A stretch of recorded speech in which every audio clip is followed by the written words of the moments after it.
क्या प्लान था आपका कि आपके दिमाग में स्पेशल एजुकेशन ही क्यों आया? अपने आप को थोड़ा आगे बढ़ाना है, अपने परिवार के लिए कुछ करना है, अपने आसपास वालों के लिए कुछ करना है। जब तैयारी पूरी हो गई, एग्ज़ाम दे दिया, सिलेक्शन हुआ, मिडिल क्लास या लोअर मिडिल क्लास फैमिली का भी बच्चे गवर्नमेंट जॉब ले सकते हैं। नौकरी मिलने के बाद के अनुभव कैसे हैं? सबसे पहला अनुभव तो नो डाउट यही रहता है कि हम सेटल हो गए।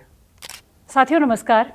आज इस पॉडकास्ट के माध्यम से कुछ ऐसी बातें जो बहुत स्पर्शी हैं, जो बहुत मर्म से भरी हुई हैं, मार्मिक हैं, और कुछ ऐसी बातें भी जो आपके करियर के पॉइंट ऑफ व्यू से काफ़ी ज़रूरी हैं। मुझे लगा कि ये बातचीत आपके लिए काफ़ी ज़रूरी हो सकती है, करियर के पॉइंट ऑफ व्यू से भी, और एक व्यक्तिगत तौर पर जैसा इंसान को होना चाहिए उसमें भी काफ़ी सारी मदद आपको आज मिलेगी। पॉडकास्ट जो पूरी तरीके से आधारित है वो एक ऐसे विषय पर है जिस पर यूजुअली बात नहीं होती। हम लोग बात नहीं करते किसी भी तरीके के इम्पेयरमेंट पे, हम बात नहीं करते किसी भी तरीके की अक्षमता पर। कुछ ऐसे बालक भी होते हैं जो दिव्य शक्तियों वाले होते हैं, हमारी तरह भले ही सामान्य ना हो, लेकिन ईश्वर ने उन्हें कुछ ऐसी चीज़ें दी हैं जो हमें उनसे बहुत अलग और बहुत बेहतर बनाती हैं। उनके मन में, उनके मस्तिष्क में कुछ ऐसी चीज़ें हैं जो हमसे बहुत आगे हैं। उनकी रचनात्मकता, उनका काम करने का तरीका, उनका सोचने का तरीका, उनका भोलापन आपका मन मोह लेगा। तो वैसी ही कुछ आज की पॉडकास्ट है। मैं काफ़ी टाइम से आप लोगों के साथ चाह रही थी कि इस पर बातचीत हो, और वो मौका आज आ गया, तो मुझे लगा इस मौके को भुना लेना चाहिए। अभी कुछ ही दिनों पहले हमने देखा है कि बिहार में वैकेंसीज़ आई हैं स्पेशल एजुकेटर्स की, यानी कि जो आपके स्पेशल शिक्षक होते हैं स्पेशल विषयों के लिए, उसमें 6 to 8 में भी वैकेंसी आई हैं, यानी कि माध्यमिक विद्यालयों में भी वैकेंसीज़ हैं, और 1st to 5th यानी कि प्राइमरी टीचर्स में भी वैकेंसी हैं, और सारी वैकेंसीज़ मिला के लगभग 7,000 से ज़्यादा वैकेंसीज़ हैं। इतनी बड़ी संख्या स्पेशल एजुकेशन में बहुत ना के बराबर और रेयर है।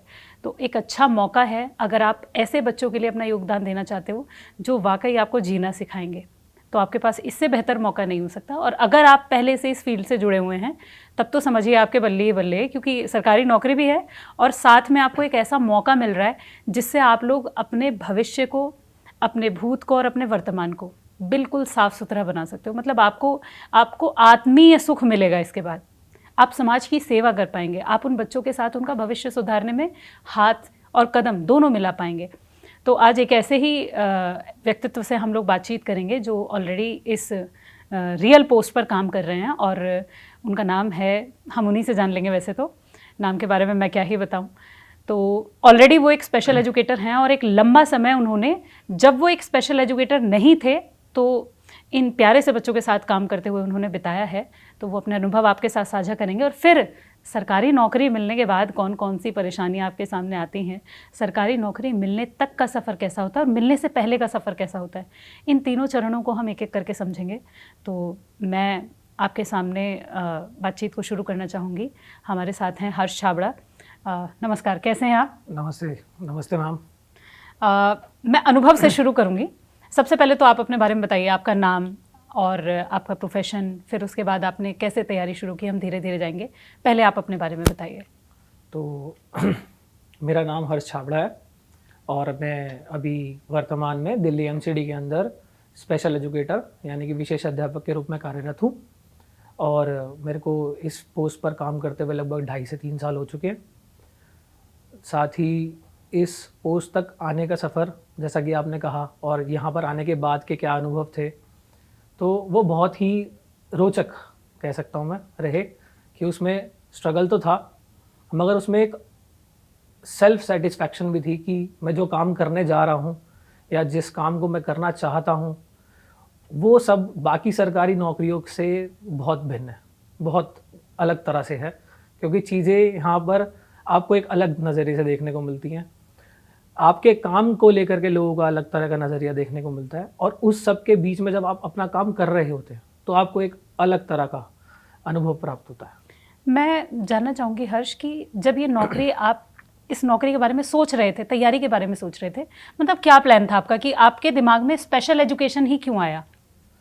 देखिए, जैसा अभी आपने बताया कि मैं भी एक सामान्य कैंडिडेट की तरह ही था, जिसको बस ये था कि हाँ, कोई सरकारी नौकरी लेनी है और अपने आप को थोड़ा आगे बढ़ाना है, अपने परिवार के लिए कुछ करना है, अपने आसपास वालों के लिए कुछ करना है।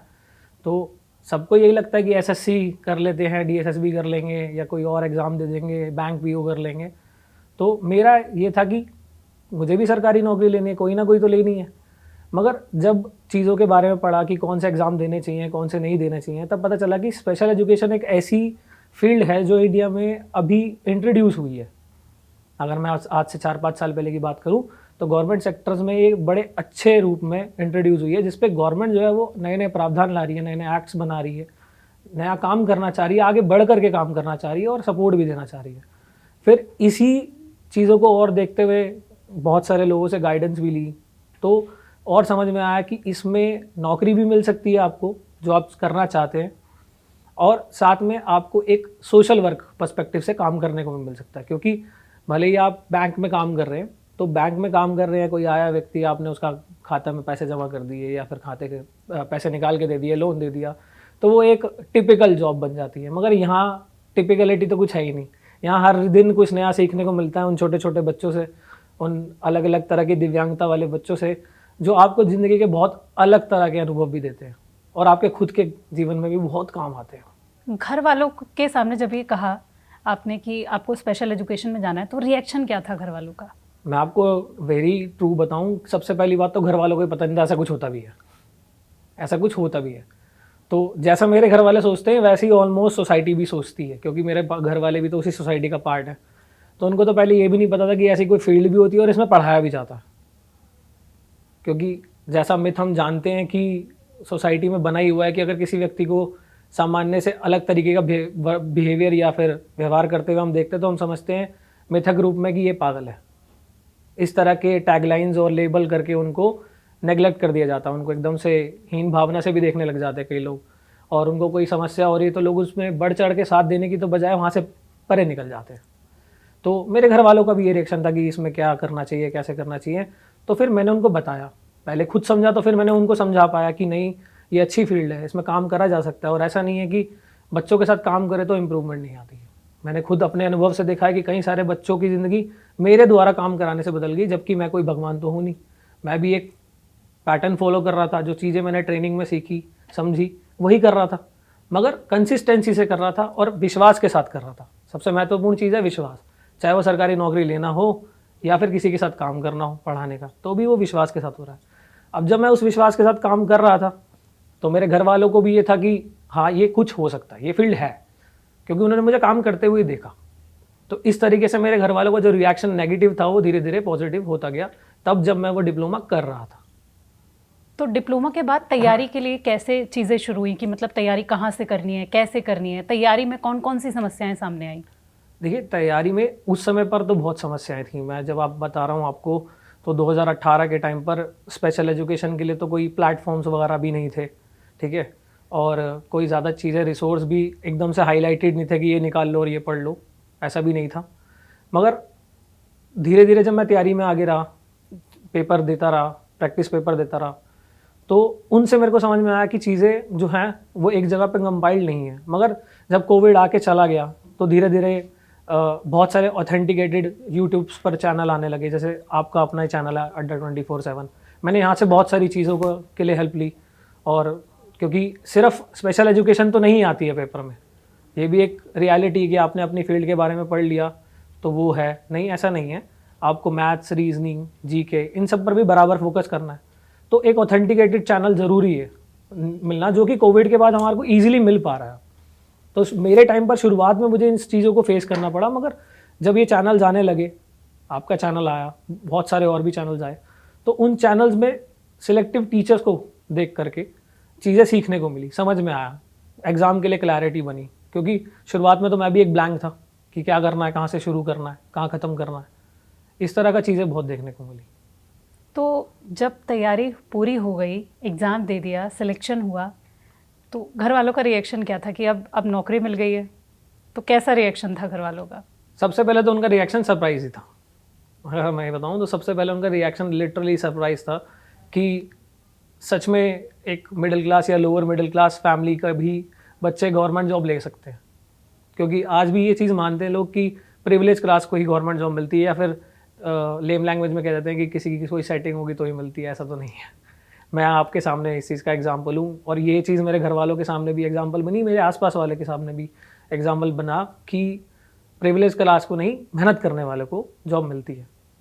तो जैसे जो बच्चे इसकी तैयारी कर रहे हैं, स्पेशल एजुकेटर बनना चाहते हैं, मैं पहले जानना चाहूँगी कि एसेंशियल क्वालिफिकेशंस क्या क्या हैं, बच्चों को क्या क्या तैयारी करनी होगी इसके लिए, क्या डिग्री उनके पास होनी चाहिए, तैयारी के लिए अच्छे सोर्स क्या हो सकते हैं?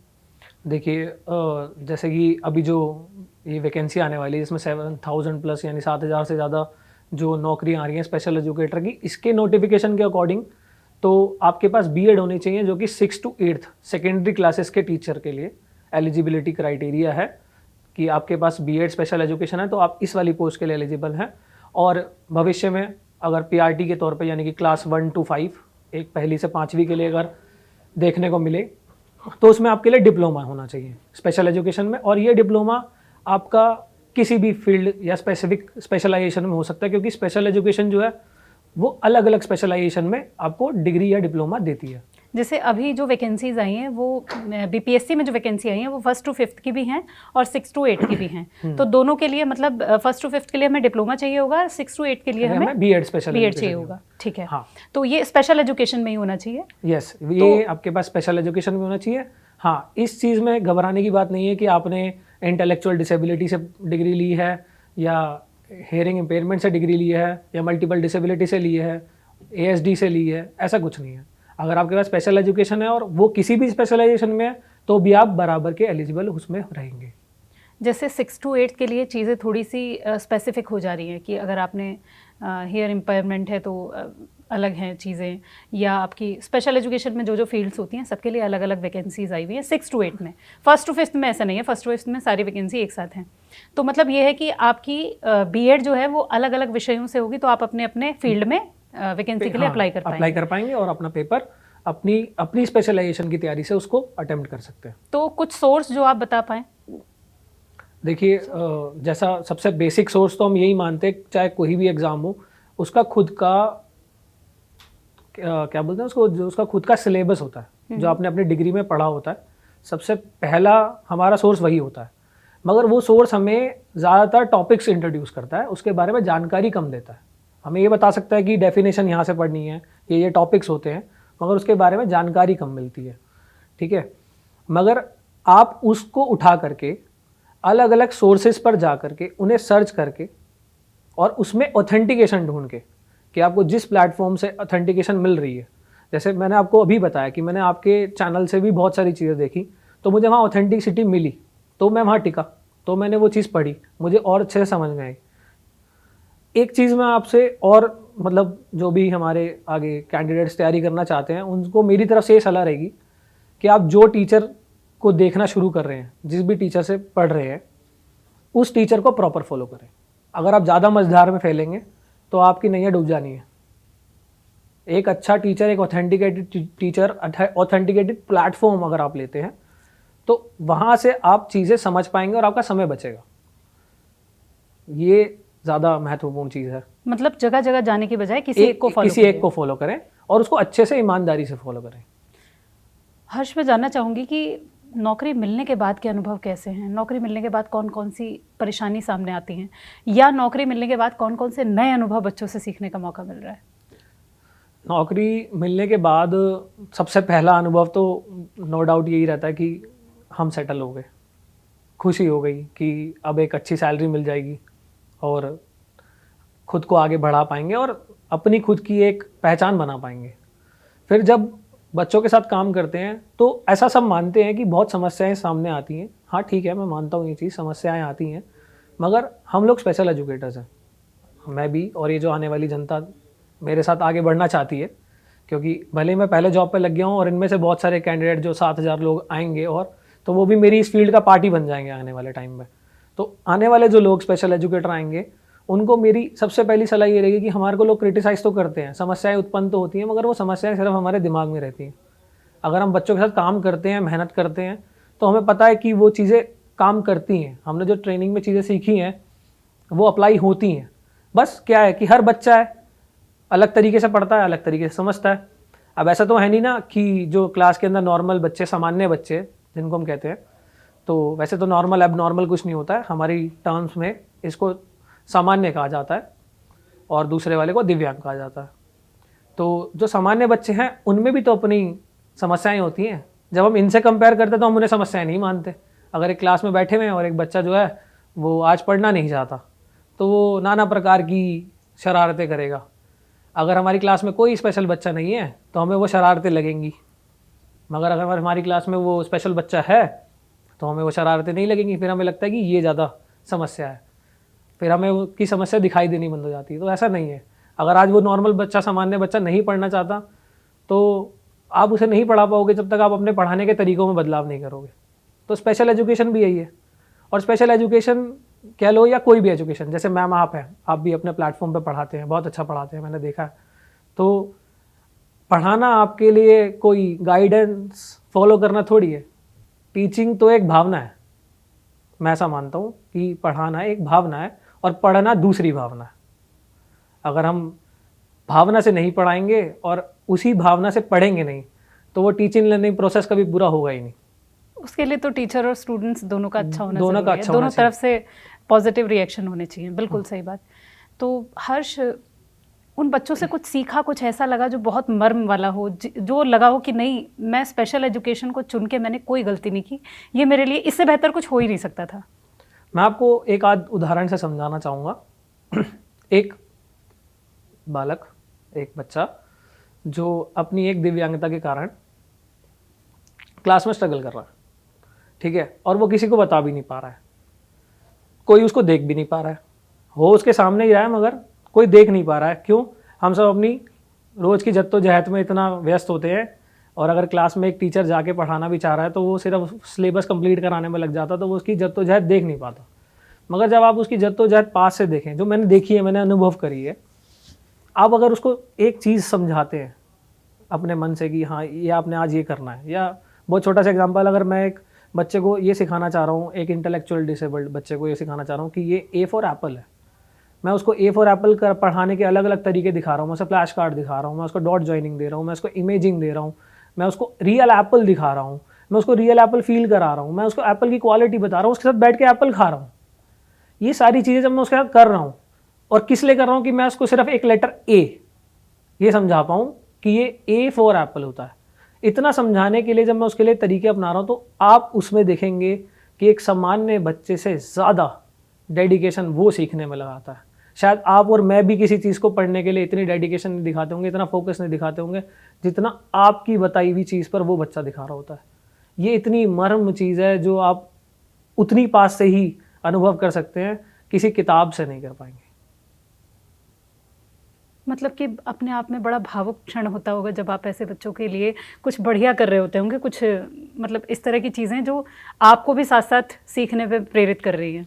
देखिए, हमारा समाज मानता है कि education is about read, study and right and speak.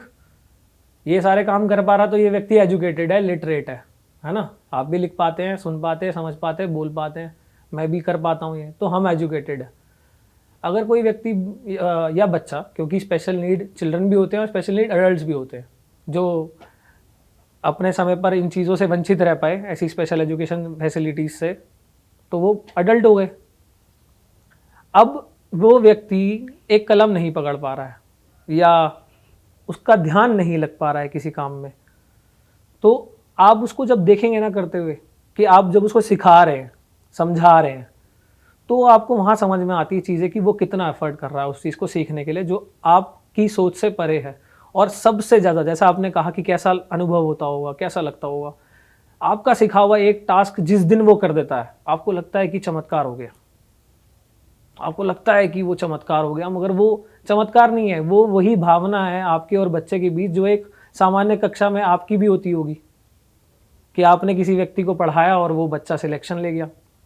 ऐसे ही वो भावना वहाँ पर है कि हमें सिर्फ पढ़ाना नहीं है। अगर मैं किसी बच्चे को, जैसा हमारे बच्चों में ना वॉशरूम करने की, इंडिपेंडेंट वॉशरूम करने की भी प्रॉब्लम्स होती हैं, समस्याएं होती हैं, वो जा करके खुद वॉशरूम नहीं कर सकते, या ये कप पड़ा है तो मैं इसको उठा करके पानी जितनी आसानी से पी पा रहा हूँ, ये उनके लिए बहुत बड़ा टास्क है ना। अगर आपने उसको सिर्फ ये पकड़ के पीना सिखा दिया, क्योंकि जब आप एजुकेशन में आते हैं, सिस्टम में आते हैं, तो आपसे सबसे पहले ये एक्सपेक्ट किया था इनको पढ़ा दो और आज ही इनको पता नहीं IAS ऑफिसर बना दो। जैसा बाकी बच्चों के साथ भी किया था कि बेटा 10th पास कर लो, लाइफ बहुत अच्छी हो जाएगी, बेटा 12th पास कर दो, लाइफ और अच्छी हो जाएगी, ग्रेजुएशन पास कर लो और बढ़िया हो जाएगी। वो बढ़िया कभी दिखती नहीं है ना। मानो तो अनुभव कर रहे हो तो बढ़िया है, नहीं तो नहीं है, ऐसा ही है ना। मगर इसमें आपने वो सक्सेस सच में फील करी है। क्यों? अगर एक बच्चा अपने हाथ से एक कप उठाते हुए 20 बार तोड़ रहा है और 21वीं बार उसने उठा के पानी पी लिया, तो ये जो आपने उसको लाइफ एजुकेशन दी ना, रियल लाइफ एजुकेशन दी, जो उसके अपने काम आएगी इंडिपेंडेंटली, और उसके परिवार वाले जो उसको बोझ मानते थे वो ये मान पाएंगे कि हाँ ये सीख सकता है और हमारे बिना भी चीज़ें कर सकता है। तो वहाँ जो आप स्ट्रगल देखते हैं ना बच्चे का, वो आपको बहुत ज़्यादा प्रेरित भी करता है खुद से भी चीज़ें करने के लिए। हर्ष, बड़ा अच्छा लगा जान के।